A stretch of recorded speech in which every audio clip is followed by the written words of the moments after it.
Hello friends, সমর কোয়েল blog চ্যানেলে তোমাদের সবাইকে অনেক অনেক স্বাগত। তো তোমরা সবাই কেমন আছো? আশা করি তোমরা সবাই খুব ভালো আছো। আর কে কেমন আছো তোমরা কিন্তু কমেন্টে অবশ্যই জানাবে। তো আজকের ভিডিও আমি এখন শুরু করছি, তো তোমরা দেখতে থাকো। তো দেখো, আজকে নিয়ে আসছি তোমাদের জন্য একটি অন্য ধরনের একটা ভিডিও। প্রত্যেক দিন ব্লগ দেওয়া হয়, আর এই দুদিন মাঝে আমি ভিডিও দিতে পারিনি, শরীরটা খুব অসুস্থ থাকার কারণে। তো ভাবলাম যে আজকে সেরকমভাবে তো ভিডিও গোছানো নেই, তাহলে আজকে একটা চুড়িদার বানাই বসে বসে। সেরকমভাবে আমার খাটনিও হবে না, আর এখন তো আমার মোটর আছে মেশিনে, অতটা আমার খাটনি হবে না। তাহলে আমি ওইটা তোমাদের সঙ্গে শেয়ার করি। তো দেখো, চুড়িদারের পিসটা নিয়ে বসে পড়েছে আমি একটা চুড়িদার বানাতে। চুড়িদারের পিসটা এনে রেখেছিলাম, অনেক কদিন হয়ে গেল। তো আজ বানাই কাল বানাই এরকম করে করে বানানোই হচ্ছিল না। তো সেরকমভাবে আজকে সুযোগ হলো বানানো, আমাকে বানিয়ে রাখি। আর সামনে পয়লা বৈশাখ আসছে, আর কটা জামা বানাতে হবে ছোট ছোট, কারণ মিথির জন্য একটা, অনুষ্কার জন্য একটা। তো দেখো, আমি মানে চুড়িদার যে পিসটা, মানে গায়ে ওই পিসটা বের করা হয়ে গেছে কেটে। তো এখন বের করছি, এটা হচ্ছে হাতার পিস, মানে হাতাটা কাটিং করে বের করছি। তো সেলাই কাজটা আমি শিখেছিলাম অনেক কদিন আগে, মানে বিয়ের আগে শেখা। একটা হাতের কাজ জানা থাকলে মানে অনেকটাই উপায় হয়, মানে যেরকম নতুন নতুন ডিজাইনে নিজে নিজে জামা তৈরি করে পরা মানে খুবই ভালো হয়। তো দেখো, এরকম আমি একটা মানে কাপড় যেগুলো টুকরো টুকরো আমার কেটে বেঁচেছিল, সেই টুকরো টুকরো থেকে আমি লম্বা লম্বা করে পিসগুলো বের করে নিচ্ছি। এটাকে বলা হয় পট্টি। পট্টি, ওই পট্টিগুলো আমি বের করে নিচ্ছি, যেগুলো গলার কাজটা সেলাই হবে ওইগুলোতে লাগানো হবে জয়েন্ট করে করে। তো ওর জন্য সব যেগুলো কাপড়ের টুকরো গলা কেটে, মানে গলার পিসটা কাটার পরে যে কাপড় টুকুনি বেঁচেছিল সেগুলো থেকে আমি ওইগুলো বের করে নিচ্ছি, আবার ভালো পিসটা কাটবো। তো আগে মেশিনে বসতে খুবই অসুবিধা হতো, মোটর ছিল না। তো এখন মোটর হয়েছে, এখন অতটা অসুবিধা হয় না। আর মেশিন চালানো খুব একটা যে ভালো তা কিন্তু না।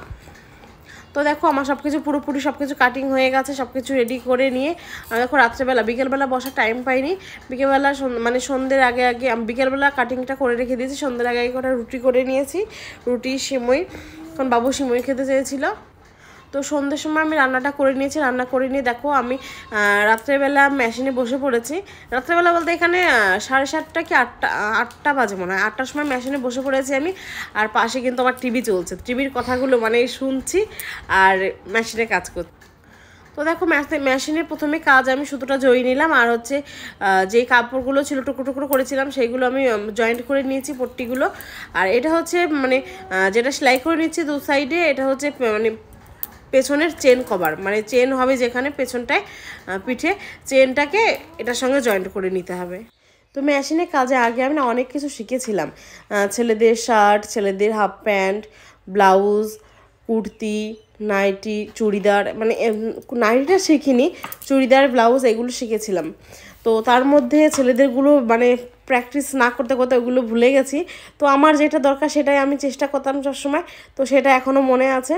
তো ব্লাউজটাও একটু ভুলে ভুলে গেছি, কিন্তু চেষ্টা করলে এখনও পারবো। ব্লাউজটা, চুড়িদারটা, নাইটিটা এইগুলো আমি মানে নিজের লাগে, ওর জন্য আমি নিজে সবসময় মানে তৈরি করার চেষ্টা করি।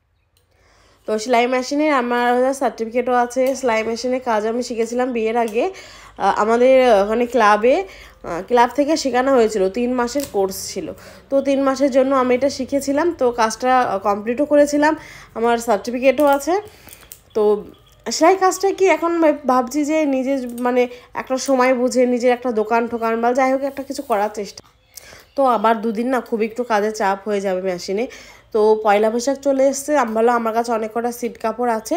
তো আমি ভাবছি বাচ্চাদের কিছু ছোটো ছোটো বাচ্চাদের ফ্রক, জামা, নাইটি, মানে বাচ্চাদের নাইটিগুলো তো মানে চোখে পড়লে খুবই ভালো লাগে, কারণ অত ছোটোদের নাইটি পাওয়া যায় না। তো ভাবছি যে আমি ছোটোদের নাইটি, মানে ছোটো ছোটো ফ্রক জামা কটা বানাবো, বানিয়ে একটা দোকানে দিয়ে আসবো। তো ওই দোকান থেকে আমি টুকটাক বাজার হাট করি, মানে জামা কাপড় কেনাকাটা করি। তো বলেছে আমার কাছে দিয়ে যাবো, আমি বিক্রি করে দেবো। তো হয়েছে, তাহলে একটু চেষ্টা করে দিয়ে কিছু বানিয়ে মানে রেখে আসবো। তো এখন সামনে পয়লা বৈশাখ, তো বাচ্চাদের জামা কাপড়, সবাই তো পয়লা বৈশাখে নতুন জামা কাপড় নেয়, মনে হয়, মানে আশা করি বিক্রি হয়ে যাবে। তো ছোটোখাটো বিজনেস দিয়েই শুরু করতে হয়, যা কিছু করতে হয় মনে হয়।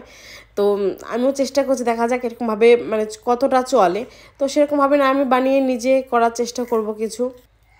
তো দেখো, আমার কিন্তু পেছনে চেনটা লাগানো হয়ে গেছে, আর চুড়িদারটা না ভাবছি একটু ঢোলা ঢোলা করে রাখবো, কারণ আমি তো দিন দিন মোটা হয়েই যাচ্ছি।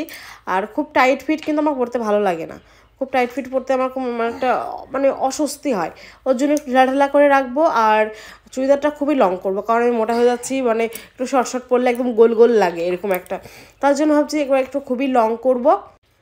আর আরেকটা কথা, এই যে সিট কাপড়টা, এই কাপড়টা কিন্তু পছন্দ করে দিয়েছিল তোমাদের দাদাভাই। সিট কাপড় অনেক কটাই এনেছিলাম, তার মধ্যে বললো যে তোমার দাদাভাই বললো যে এই কালারটা নাও, এই সিটটা নাও, ভালো লাগছে। তো এটা ওর পছন্দ অনুযায়ী নিলাম, তার জন্য হলাম তাহলে এটাই আগে চুড়িদার এটাই করি। আর নাইটি এখনও কেনা আছে, আর ভাবছি আরেকটা নাইটি করে নেব। নিজের ডিজাইন দিয়ে নাইটি বানানো, সেটার মজাটাই আলাদা। তো দেখো অনেকক্ষণ মেশিনে বসছি বলে ঘাড় ঠাড় ফেটে যাচ্ছে, মানে খুব ঘাড়ে যন্ত্রণা করছে, মাথা নিচু করে বসে থাকা তো, অনেকক্ষণ থেকে বসে রয়েছি, তাই ঘাড়ে একটু ব্যথা হচ্ছিলো, তো ঘাড়টা একটু ঘুরিয়ে নিলাম। আর এদিকে কিন্তু আমার পেছনে টিভি চলেই যাচ্ছে, আমি কিন্তু টিভির কথা শুনছি আর কাজ করছি, কারণ টিভির দিকে তাকাতে পারছি না, একটু বাদে বাদে তাকাচ্ছি। আর মেশিনটা হচ্ছে আমার দিদির মেশিন। তো দিদির কাছ থেকে মেশিনটা নিয়েছিলাম, তো দিদির কাছ থেকে মেশিনটা নিয়ে আমার খুবই উপকার হয়েছে, তো দিদিকে বলছি দিদি থ্যাংক ইউ। আরেকটা কথা তোমাদের সঙ্গে একটু শেয়ার করতে চাই, তো এই আমরা যখন জামা কাপড় কিনতে যাই দোকানে, তো অনেক সময় বলি এটার এত দাম, একটু দাম কমাও, এটার এত দাম, একটা কুর্তি নেবো তাই এত দাম। অনেক সময় মানে আমিও অনেক দোকানে এরকম আলোচনা করেছি, কিন্তু তাও আমি মানে বুঝতে পারি, মানে বোঝা যায় যে একটা চুড়িদারের পিস যেটা, ওইটা কিনতে তো অনেকটা টাকা লাগে, তো যে বানাবে তারও তো একটা মজুরি আছে, তার সঙ্গে সুতো, তো খরচটা কিন্তু অনেকই পড়ে যায়। তখন দোকানে বলবে 250 টাকা, 300 টাকা, 400 টাকা দাম, তো আমার কাছে মনে হয় বেশি লাভ থাকে না, তো ঠিকই দাম থাকে। তো এখন নিজে বানাই, তো এখন বুঝতে পারি যে কতটা খাটনি হয়, আর হচ্ছে পিসটার দাম কত, সবে মিলিয়ে কত পড়তে পারে জামাটার দাম। তো এই দেখো এই জামাটা কিন্তু পিওর সুতি, একদম নরম, তো গরমে এখন পরে খুব ভালোই আরাম হবে। তো তোমাদের সবাইকে রিকোয়েস্ট করছি, প্লিজ আমার ভিডিও যারা যারা দেখছো তোমরা সবাই কিন্তু ভিডিওটা যদি ভালো লেগে থাকে তাহলে প্লিজ লাইক কমেন্ট শেয়ার করো। আর আমার চ্যানেলে যারা নতুন আছো, নতুন দেখছো ভিডিওটি, চ্যানেলটিকে সাবস্ক্রাইব করে দিও। তো তোমরা যখন ভিডিওগুলো দেখো, কমেন্ট করো, তাহলে ওই কমেন্টগুলো পেলে কি হয়, মানে পরের ভিডিওটা যখন দেবো, পরের ভিডিওটা দেওয়ার উৎসাহটা আরও বেড়ে যায়, খুব ভালো লাগে। তো বলছি তোমরা প্লিজ যারা নতুন আছো চ্যানেলটিকে সাবস্ক্রাইব করে দিও, আর কিন্তু লাইক কমেন্ট অবশ্যই করো। আর তোমরা আমার পাশে আছো বলে এতটা এগিয়েছি, এতটা এগোতে পেরেছি, আর তোমরা যদি পাশে থাকো অবশ্যই আরও এগোতে পারবো। তো প্লিজ তোমরা সবাই সাপোর্ট করো, সাথে থেকো। তো দেখো আমার চুড়িদারটা কিন্তু হয়ে এসছে, আমার দুটো হাতা লাগানো হয়ে গেছে, অনেকক্ষণ মেশিনে বসে রয়েছে আর পারছিলাম না, খুব কষ্ট হয়ে যাচ্ছিলো, তো কারণ ভিডিও আপলোড দিতেই হবে।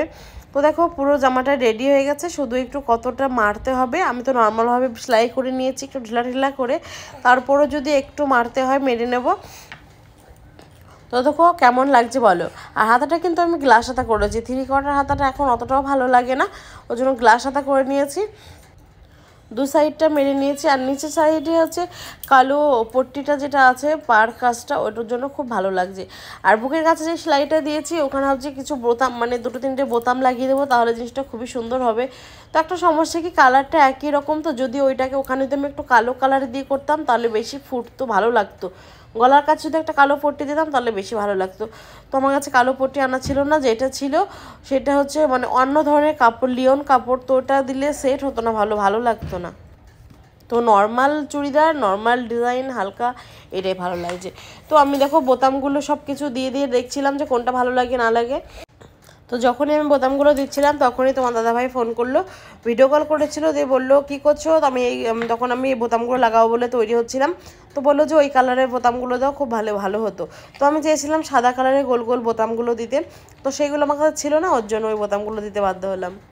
তো দেখো আমি বিছানায় বসে বসে ওইটা বোতামগুলো লাগাচ্ছিলাম, আর আমার মেয়েটা বাবু পাশে খুব জ্বালাচ্ছিল, দেখো একটু বাদে বাদে পা উঁচু করে দিচ্ছিল, কারণ পায়ের উপর পা দিয়ে ও শুয়েছিল।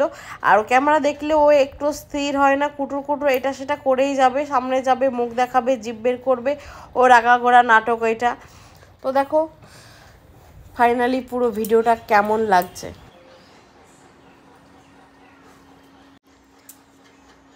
তো দেখো ড্রেসটা আমার পুরো কমপ্লিট, তো সকালবেলা স্নান করে দেখো আমি পরে নিয়েছি, কেমন লাগছে বলো। তো বলো চুড়িদারটা পরে কেমন লাগছে আমাকে, আর কেমন সেটিং হয়েছে। আমি কিন্তু একটু লুজ রেখেছি, কারণ একদম টাইট ফিট মানে একদম ফিটিংস আমার খুব একটা ভালো লাগে না, অস্বস্তি হয়, তো তার জন্য একটু লুজ রেখেছি। আর পেছনটায় দেখো চেন দিয়ে দিয়েছি, তো পুরো কমপ্লিট। তো কেমন লাগছে তোমরা কিন্তু অবশ্যই বলো, প্লিজ কমেন্ট করে কিন্তু বলো তোমরা যে কেমন হয়েছে। আর এই সামনেটা দিয়ে দিয়েছি দেখো একটু লাল লাল বোতাম, কারণ চুড়িদারটার মাঝে মাঝে লাল লাল কালার আছে, ওই জন্য লাল কালারের বোতামটা দিয়ে দিই যাতে একটু দেখা যায় জিনিসটা একটু ফোটে। তো পুরোটা একই রকম সিট বলে ওরকম লাগছে। তো দেখতে থাকো। তো তোমাদের ভিডিওটি কেমন লাগলো, ভিডিওটি যদি তোমাদের ভালো লাগে থাকে তাহলে প্লিজ কিন্তু অবশ্যই লাইক কমেন্ট শেয়ার করবে। আর তোমরা কিন্তু অবশ্যই জানাবে যে আমার ড্রেসটা কেমন লাগছে। দেখো এরকম ডিজাইন কেমন লাগছে। তো আজকের ভিডিওটা এই পর্যন্তই, দেখা হয় পরের ভিডিওর সঙ্গে। ততক্ষণ তোমরা সবাই খুব ভালো থেকো, সুস্থ থেকো।